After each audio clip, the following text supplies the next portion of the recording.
سبحان الله وبحمده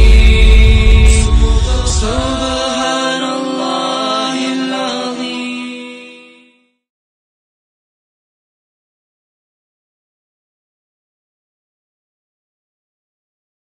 الرجيم.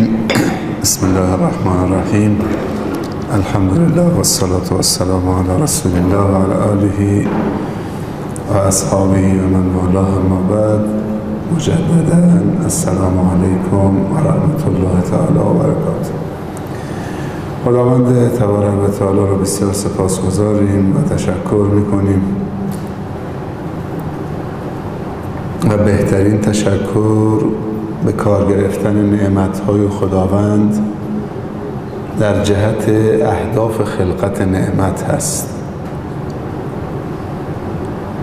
این کاملترین تشکر و مفیدترین و بهترین تشکر است. اینکه فلسفه وجودی نعمت‌ها و ایجاد نعمت‌ها رو بدونیم و هر نعمتی در جایگاه خودش بر مبنای فلسفه ایجاد نعمت اون نعمت رو به کار بگیریم. نعمت رو از هدف ایجاد نعمت منحرف نکنیم. این انحرافش میگن ناشکری، کفران نعمت که عاقبت به خیری ندارد. خاصیت هر نعمت مفید بودنه و خاصیت هر معصیت مضر بودنه.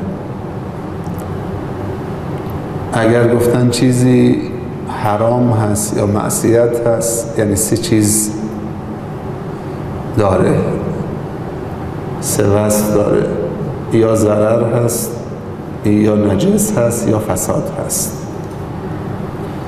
وقتی گفتیم فلان چیز نعمت هست، یعنی مجوز استفاده ازش صادر شد، یعنی خاصیت مفید بودن داره. و هر چیزی که مفید رشد و توسعه و توانمندی و تعالی و ترقی و آبرومندی و سعادت و خوشبختی و خاتمه به خیری به همراه داره. خداوند نعمت‌ها رو برای تقویت خودش ایجاد نکرده. اگر اعتقاد داشته باشیم که شکر نعمت‌ها خدا رو تقویت میکنه، این کفره. و کفر نعمت‌ها هیمنت خداوند رو تضعیف میکنه، این کفره. چون خداوند عوارض درش دخالت نداره، در ضعف و قوتش. قدرت خدا و قوت خدا ذاتی است. پس کسی که از نعمت محظوظ می شود و توانمند می شود و بابرکت می شود و توسعه و رشد پیدا می کند، توانمند می شود، خود انسانه، خود منعم هست، یعنی من و شما. لئن شکرتم لازیدنکم، یعنی تقویت ما و شما، به شرطی که شکر عملی بکنیم. محال است که نعمت‌ها رو در جهت خودش به کار بگیریم ما رو توانمند نکنن. شما نعمت چشم، همین یک چشم درست در مسیر خودش قرار بدید، شما رو توانمند میکنه. اگه مطالعه هست با چشمه، اگه نگاه تدبر و تفکر و تمعن و تفقه هست با همین چشمه. چشم ابزار انتقال عظمت و بزرگی و معرفت خداست و مخلوقات خداست. همچنین گوش، پا هم که در خدمت چشم و گوشه که تو رو ببره به نقاط مختلف که استفاده ببرید و این استفاده رو برسونید به مغز. علما 14 ویژگی برای انسان متعادل بیان کردن. انسان نرمال، ایدئال. آیا ما انسان‌های ایدئال و متعادل و نرمال هستیم؟ یکی از این ویژگی‌ها آموختن و آموزشه.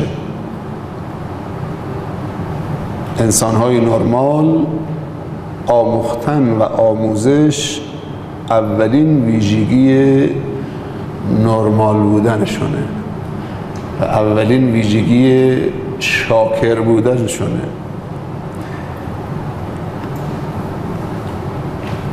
اگر ما زندگیمون رو دوست داریم باید برای زندگیمون سرمایه گذاری بکنیم. بهترین سرمایه گذاری برای زندگی آموختن و آموزشه.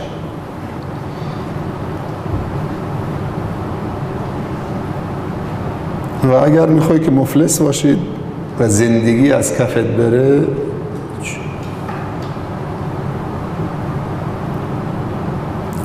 کاملترین نعمت علم و معلمه.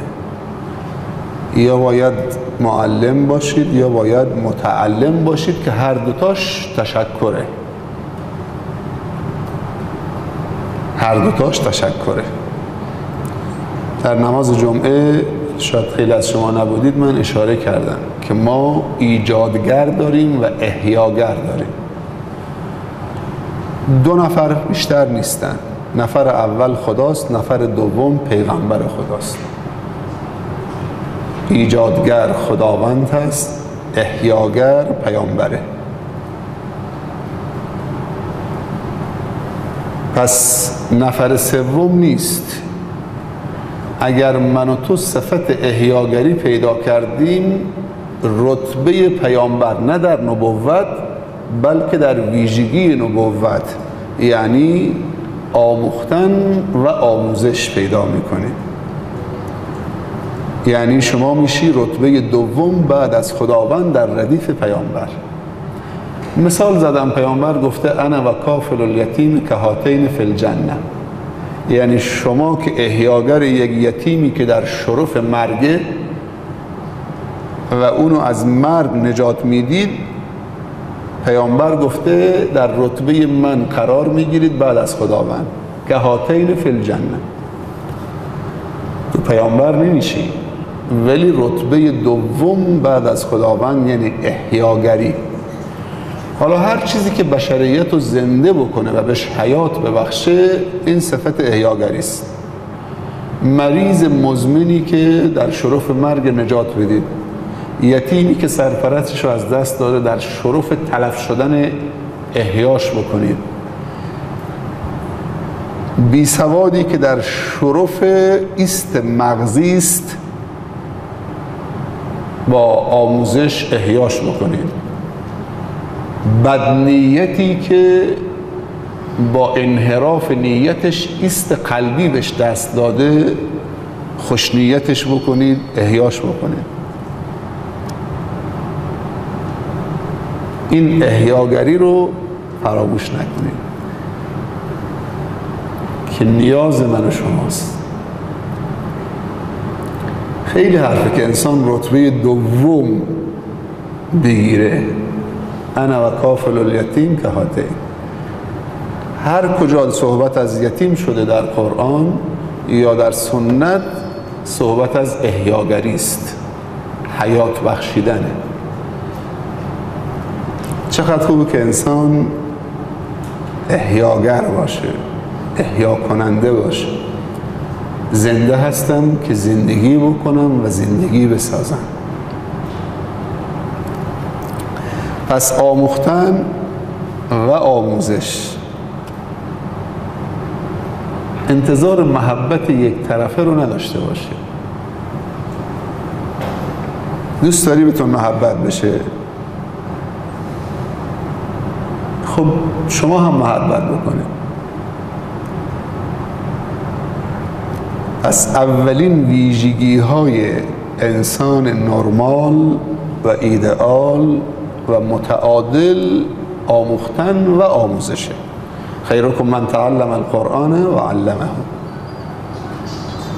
و شما بهترین قشر جامعه هستید. دومین ویژگی شور و شوقه، عشق و علاقه است. عین و شین و قاف، علاقه شدید قلبی، عشق به علم، عشق به خدمت، عشق به عبادت، عشق به پاکی، عشق به ارزش ها. فاذا فرغت فانصب و الی ربک فارغب. انسان باید رغبت داشته باشه. این رغبت و شور و شوق و عشق و علاقه انگیزه ها رو تقویت میکنه. انسانی که شور و شوق نداره، جنب و جوش نداره، انسان مرده است. 3 سلطان بر انسان داره اعمال نفوذ و سلطه میکنه. یکی سلطان عاطفه هست و یکی سلطان تعقل هست، عقل هست، و یکی سلطان دین هست. عاطفه انسان اگر به تنهایی باشه، انسان احساساتی میشه، مشکل براش درست میشه، از تعقل دور میشه و تعقل و منهای عاطفه و احساس بازم تو رو خرد میکنه. عاطفه های ما باید آمیخته به تعقل باشه، تعقل ما آمیخته به تدین باشه. و فوق کل ذی علم علیم، نهایت عقول العالمین عقال. همیشه عقل نمیتونه زمام امور زندگی ما رو اگر دین رو ازش بگیریم. عقل هم یه چارچوبی داره. پس شور و شوق لازمه، چیزیست که به تو توان میده، انگیزه میده. علما میگن که پشت صحنه تعقل، هنگام برخورد با مقابل و خصم احساسات. پیامبر در جهاد صلی الله علیه وسلم پشت، قبل از اینکه بیان تو معرکه برنامه ریزی میکردن. وقتی که 2 تا لشکر مقابل هم قرار میگرفتن، اونجا دیگه احساسات و بهشت رو می آورد. میگو فاصله شما تا بهشت اینه، همین یه دونه خرماست، اینه کافیست که بجنگید. احساسات که بهشت میخواد، که میخواد با اولین قطره خونش. اونجا احساساته که انسان رو تقویت میکنه. فضیلت شهادت و فلان و که انه منذر جیش، که برسونه با اوج که مبارزه ایجاد بکنه. پس شور و شوق و احساسات در محل خودش خیلی زیباست، به شرطی که چارچوب داشته باشه. سومین ویژگی انسان‌های ایدئال و نرمال و متعادل خلاقیت و نوآوری است. ما نمیتونیم جیره‌خور عقل دیگران باشیم.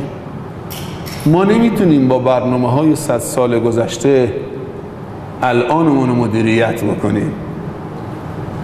انسان موجودی است در حال رشد و توسعه. میموری موفقیت یک انسان و شکوفایی خداوند فشرده کرده، تو مغز انسان جا داده. کمی فشار به مغزمون بیاریم، مبتکر و خلاق میشیم. اشکال نداره از تجارب تفکر دیگران و عقل دیگران استفاده بکنیم. اگر قرار بود ما با عقل فکر دیگران زنده باشیم، خب پس چرا خدا به ما عقل داده؟ اگر قرار بود که یک نفر فکر بکنه باقی چه؟ همه جیره‌خور باشن. استفاده از تجارب تفکرات دیگران نباید مانع هر جایی که انسان‌های مستقل و مبتکر و خلاق و نوآور وجود دارند، نه انسان‌های وابسته، اونجا رشد و شکوفایی است، تعالی و ترقی است. هر روز چیز جدیدی دارن. خلاقیت و نوآوری ابزاری باید داشته باشیم برای روز. باید رشد بکنیم. خیلی وقتا مذمت میکنیم یا بعضی از مسلمان ساده لوح، من توی سخنرانی نشسته بودم، یکی بلند شد گفت که نگاه بکنید خداوند کفار و نوکر ما قرار داده، ما راحت کار خودمون میکنیم، اونا کولر درست میکنن، فلان درست میکنن، فلان درست میکنن، ما استفاده میکنیم. یعنی ما دیگه فکر نکنیم، نیاز نیست همین تسبیح 1000 دونه دستت بگیرید و کمن در خواب و خور خارج ز مسجد حرف دنیایی، حسیر هم همونجا پهن بکن، بریانی هم درست بکن، دیگه نمیخواد برید. ولی میبینیم که چه دچار مشکل داریم میشه. زمانی اسلام و حکومت اسلامی مدرنیته زمان خودش بود.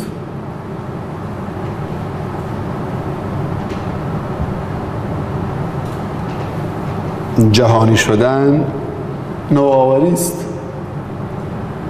ما شدیم مصرف کننده، دیگه شعارهامون هم رنگی نداره، مرگ بر فلان و مرگ بر فلان، چون وابسته هستیم.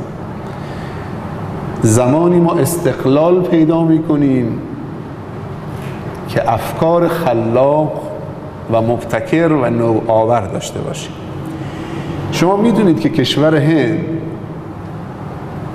تا چند سال پیش 70 میلیون از جمعیت هند سرمایه‌شون متوسط بود بر از این جمعیت میلیاردی 70 میلیون نفرشون توان خرید متوسط داشتن، ولی تو این چند سال اینو رسوندن به 300 میلیون نفر. یعنی توان 300 میلیون نفر هندی برای خرید متوسط به اندازه کل اروپا.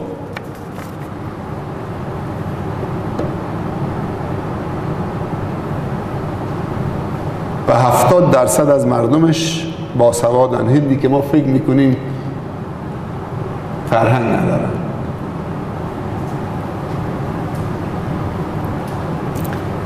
خیلی وقتا تعجب میکنیم که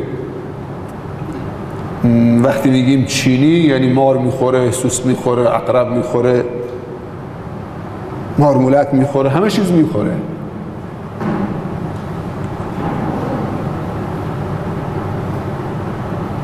ولی همونایی که از روی قحطی و نداری سوسک و مار و هر چیزی دیدن میدیدن میخوردن، امروز دنیا رو دارن مدیریت میکنن.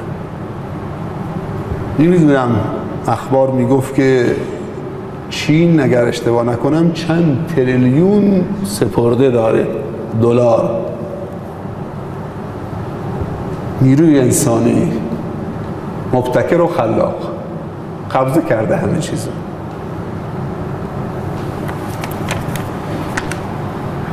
چهارم ویژگی انسان‌های نرمال آینده نگری. ما از گذشته درس میگیریم، برای آینده برنامه ریزی میکنیم، به اندازه روزمون زندگی میکنیم. اینو قاطی نکنید که برنامه ریزی برای آینده، کی میدونه فردا چی میشه. از نیل تا فرات طرح 200 سال پیش توسعه دولت صهیونیسم این 200 سال پیش برنامه ریزی شده، منظم طبق برنامه داره پیش میره. آینده نگری، گروه هدف مشخص بکنیم.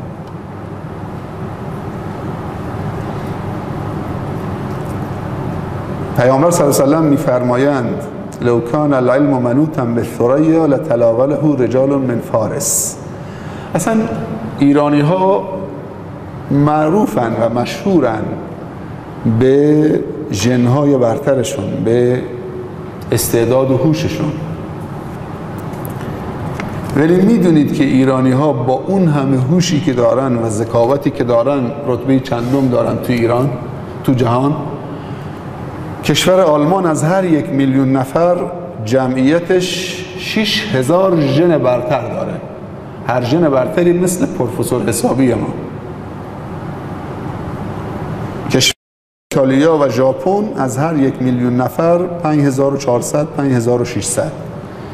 کشور ایران ما با اون عظمتش و هوشش و استعدادش از هر 1 میلیون نفر 1.5 ژن برتر. نه ای که ما نداریم، اصلا داریم خفش میکنیم.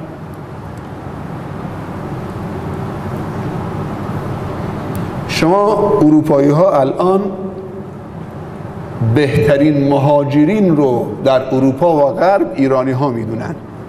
تا روز امروز میگن بهترین مهاجرینی که به اروپا و غرب هجرت کردن ایرانی ها هستن.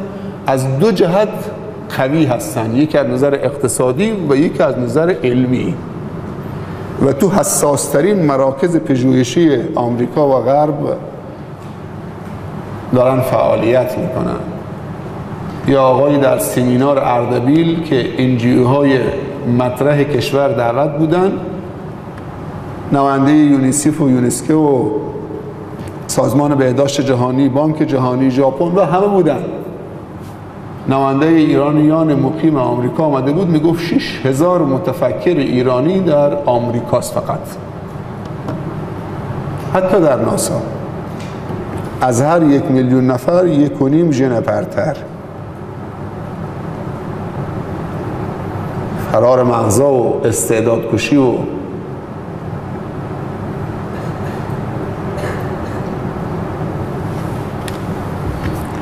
آینده نگری تناقض با توکل نداره، با هیچی نداره. بلکه کسی که برنامه نداره از گذشتهش درس نمیگیره، به اندازه حالش زندگی نمیکنه، برای آیندهش برنامه نداره. این بزرگان ما جمع شدن، شما دانشجوی عزیز رو دعوت کردن، تو وقت گرما و تعطیلات اعتکاف کردن. بعضیشون این 15 روز با شما میمونن شبانه روزی. چه نعمتی است. پیامبر صلی الله علیه وسلم 13 سال در مکه فقط فکر کردن یاد عرب داد، بهشون نگفت نماز بخونید. همه آیات دوره مکی قرآن، آیات مکی، همش کلمه تفکر، تدبر، شعور، نگاه، نظر، تفقه درش هست.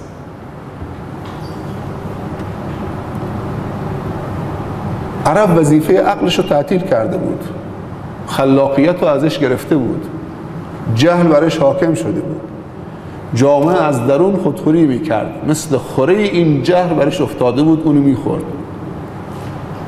تا این که عرب فهمید که باید فکر رو فعال بکنه و خلاق و مبتکر باشه و آینده نگر باشه. پیامبر رفت، وقتی که فکرمند شد دنبالش دوید. حتی صهیب رومی میگن چارپایانو بار کرده بود از تجارتش که هجرت بکنه، جلوش گرفتن، گفتن صهیب کجا با این همه بار؟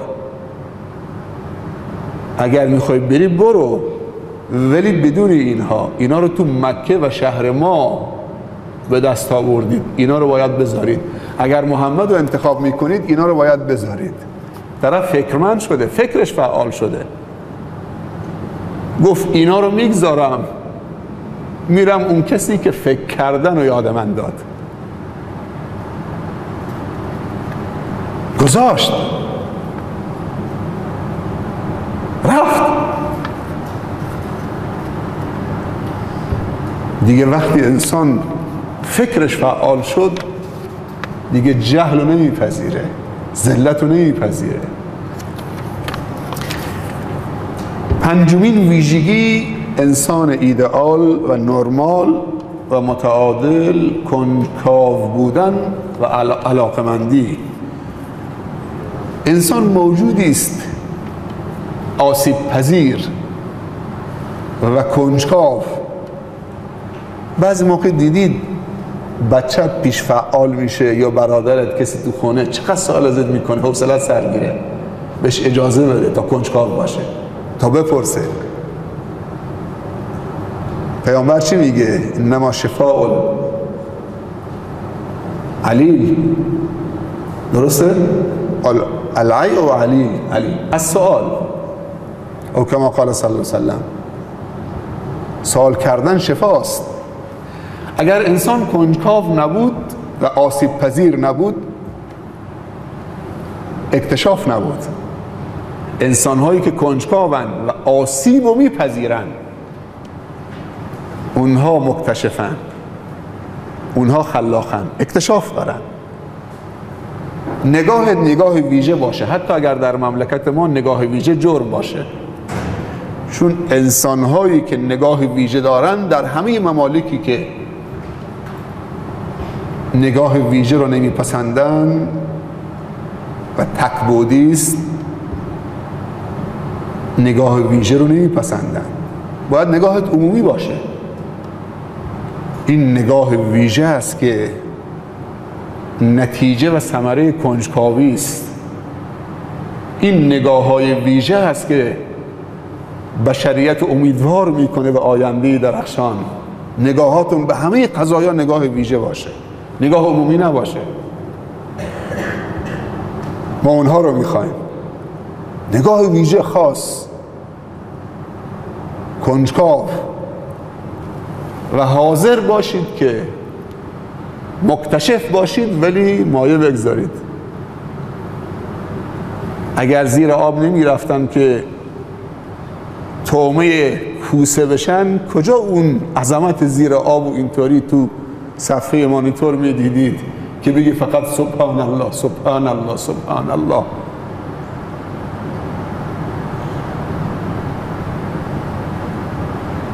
جزر مالدیو بزرگترین جزیره مرجانی دنیاست. نباید از دهان کوسه هراس داشته باشیم. کنجکاوی اکتشاف میاره. چیزهای نهفته در زمین و نهفته در افکار و نهفته در آسمان و نهفته در خاک و در دل کوه همه رو برملا میکنه. اینا همه جمع شده اینجا. اینو فعالش کن. کنجکاو باش. اجازه بده بچه ها کنجکاو باشن. علما میگن در میدان تعلیم کسی که در حال تعلیم کسب علم، تمسخر و تحقیرش حرامه. هیچ استادی حق نداره طلبه‌ای که در حال کسب علم تحقیرش بکنه، چون اون در حال کسب علمه، باید تحملش کرد. ششمین ویژگی انسان‌های نرمال، شناسایی نیازها. باید نیاز زندگی تو بدونید، نیاز پیرامونت بدونید، نیاز جامعت بدونید.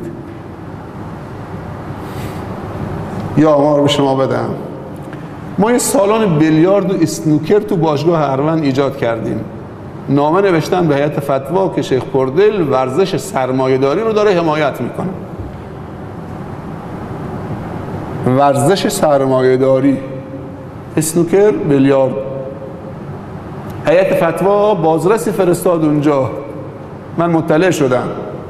ما دوستا مخالف داشتیم، فرستادن. این ورزش سرمایه‌داری است، ورزش قمار. باشگاه بیلیارد اصلا اسمش با قمار و سرمایه‌داری. ما یک نظرسنجی کردیم تو جامعه، اونایی که سر کوچه میشینن، سر خیابان میشینن، سر عروسی ها دعوا میکنن، اصلا نمیان تو باشگاه، حمایت نمیکنن، تو انجمن نمیان، خواستشون چیه؟ نیازشون چیه؟ گفته بودن من غیر مستقیم اگه یه باشگاه بیلیارد و اسنوکر باشه ما میه. شب تو عروسی دعوا میکردن، شکم هم پاره میکردن. ما چند میلیون هزینه کردیم، یه باشگاه توپسیایی بود تو بندر، برشکست شده بود، ما میزاشو خریدیم. یه سالن بزرگ به اندازه این در اختیارشون گذاشتیم، خودم هم پول دادم. شاید 150-200 تا از اینایی که سر کوچه تو عروسی دعوا میکردن، ماهی 1000 تومان کمک انجمن نمیکردن، آمدن تو بازاری هاش ساعت 10 شب از بازار تعطیل میشد، می آمدن تو سالن بیلیارد. اونجا یک میز شطرنج هم گذاشته بودیم، تلویزیون هم گذاشته بودیم، یه بوفه هم، یه نفر هم حقوق میدادیم. دود ممنوع. تنها باشگاه بیلیارد و اسنوکری بود که در کل ایران سیگار ممنوع بود، قمار ممنوع.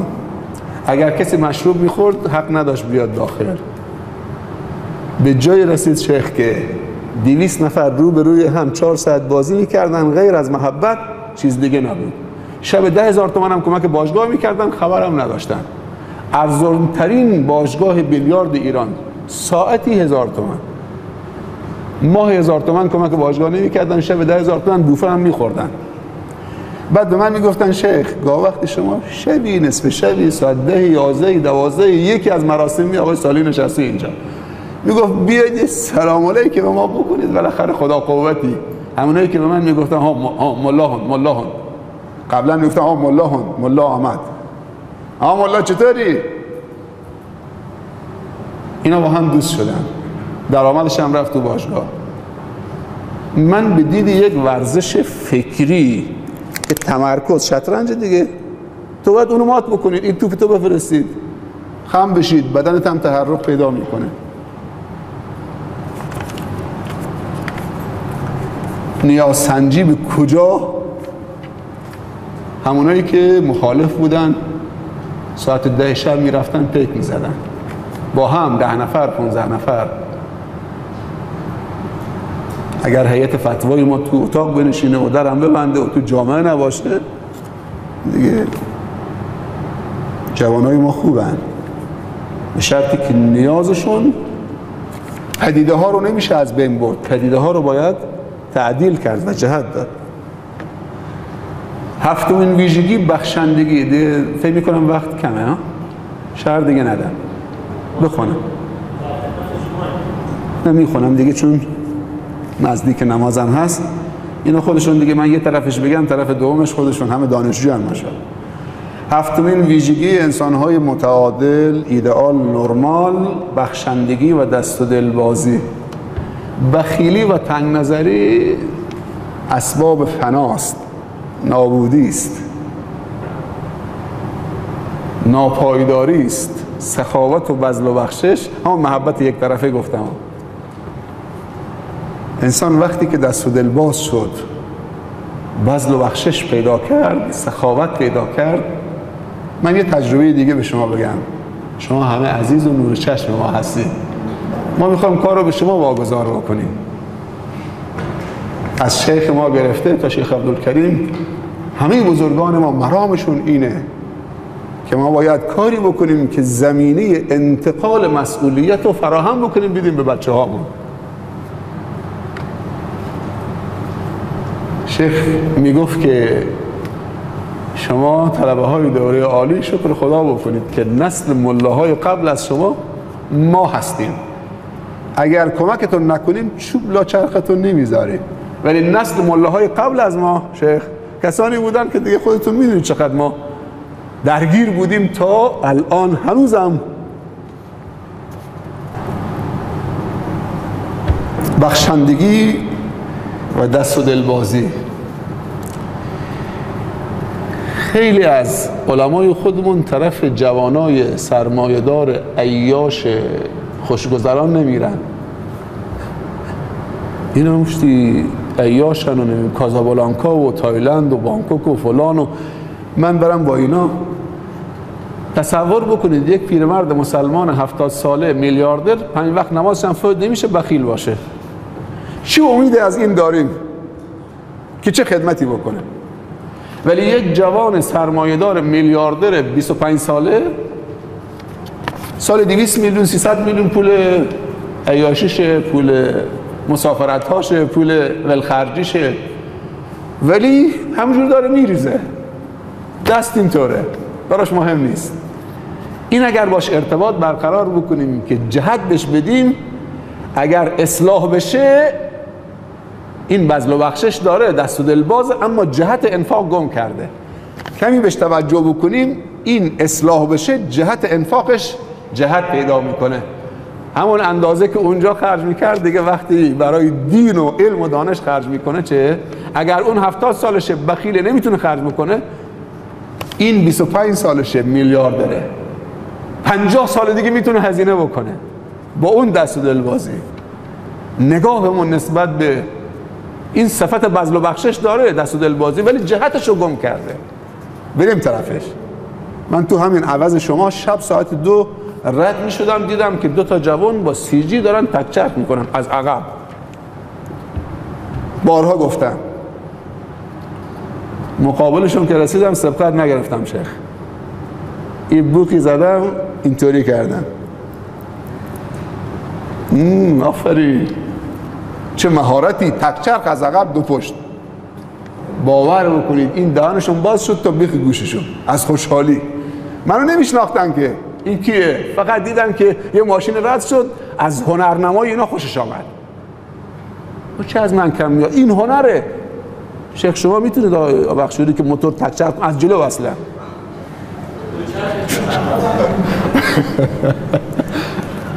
دو پشت از عقب تکچرک. من تعجب بودم، یعنی اینقدر هنر هست، اینقدر توان هست.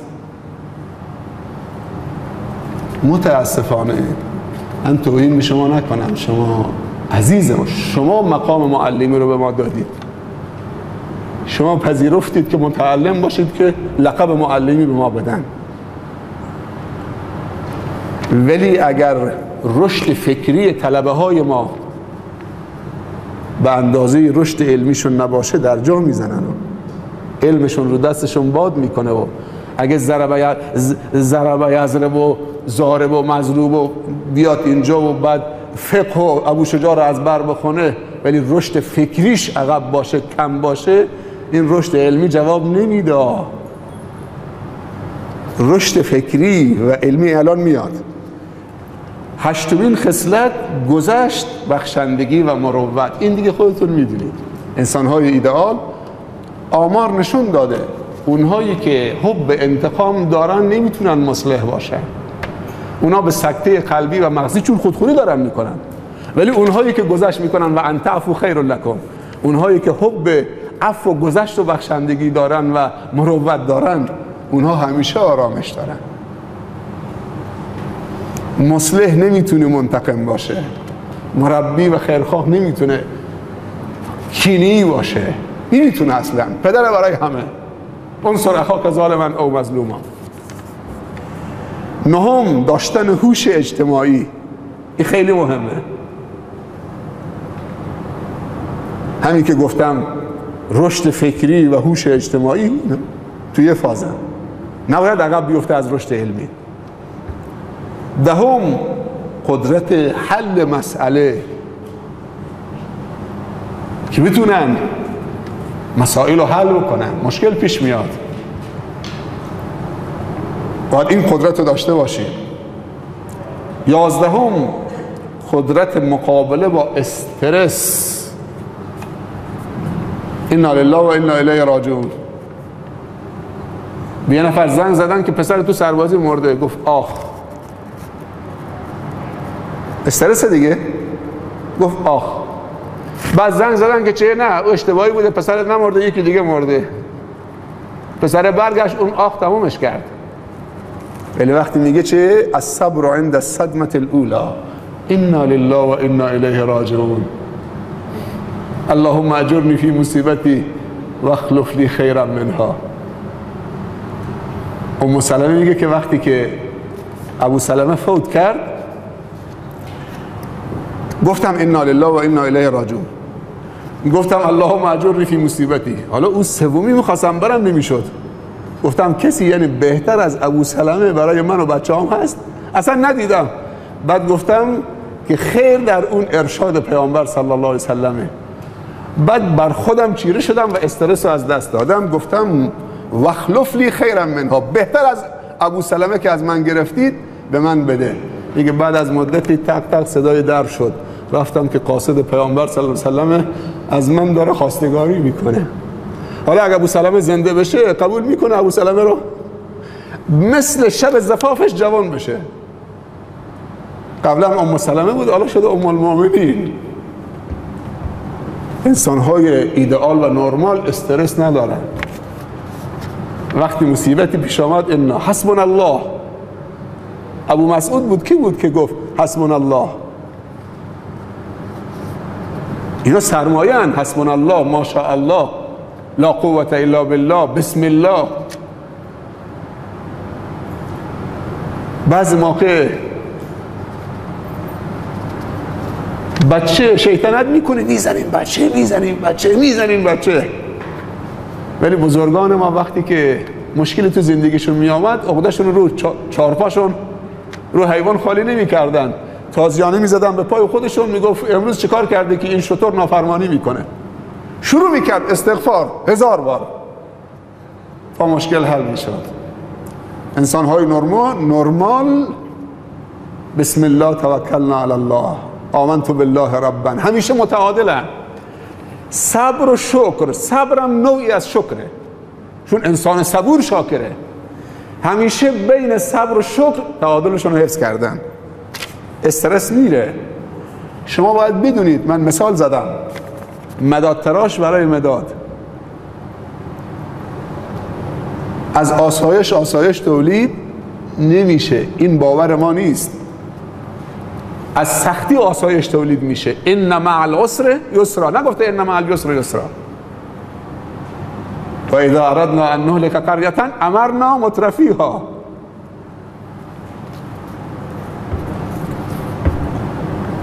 سیزدهم قدرت مدیریت زمان، مدیریت فلان، مدیریت. سیزدهم در نظر گرفتن جوانب احتیاط چیز دیگه است، ترس چیز دیگه است، قاطی نکنید. تواضع چیز دیگه است، ذلت چیز دیگه است. عزت نفس چیز دیگه است، تکبر چیز دیگه است. اینا رو قاطی نکنید. و 14 عادل بودن. اینا اوصاف و ویژگی های انسان متعادل و نرمال. عادل باش نسبت به همسرت، نسبت به پدرت، نسبت به معلمت. ولا یجرمنکم شنآن قوم، نسبت به مخالفت، نسبت به معاندت. آقای خاتمی وقتی آمد بندر عباس برای فریختگان و نخبگان اهل سنت و تشیع تو سالن فجر صحبت کرد، یه جمله گفت کاری بکنید که معاندین تبدیل به مخالفین و مخالفین تبدیل به موافقین بشن. نه هر مخالفی معاند یک پله بالاتره. هر معاند مخالف هست ولی هر مخالف معاند نیست. شما میدونید که یکی از واقعیت‌هایی که جز واقعیت‌های زندگی ماست وجود مخالفه. هر جایی که مخالف هست رشد است، هر جایی که تصادم آرا هست رشد است، هر جایی که یک نواختی رشد هم نیست. دستانداز تو زندگی انسانو از یک نواختی در میاره. یعنی فکری که یک نواخت وقتی مشکل میاد تو زندگی فعال میشه که چطوری دورش بزنه. اگه مشکل نباشه تو اصلا ساخته نمیشی. از حوصله همتون تشکر میکنم، از وقت کم ولی با ارزش. از همه بزرگان و عزیزانی که پذیرفتن این مدرسه تابستون فعال بشه. آرزوی دیرینه ما این بود که چرا مدارس بزرگ خودمون در بندر عباس، در عوض، در خون، تابستون که میشه 4 ماه فقط یک نگهبانه، دیگه کسی اصلا گذر نمیکنه. واقعا ظلمه. و امروز شما دانشجو آمدید مدارس دانشکده های ما رو در تابستون فعال کردید، نور بخشید. آخر دعوانا الحمدلله.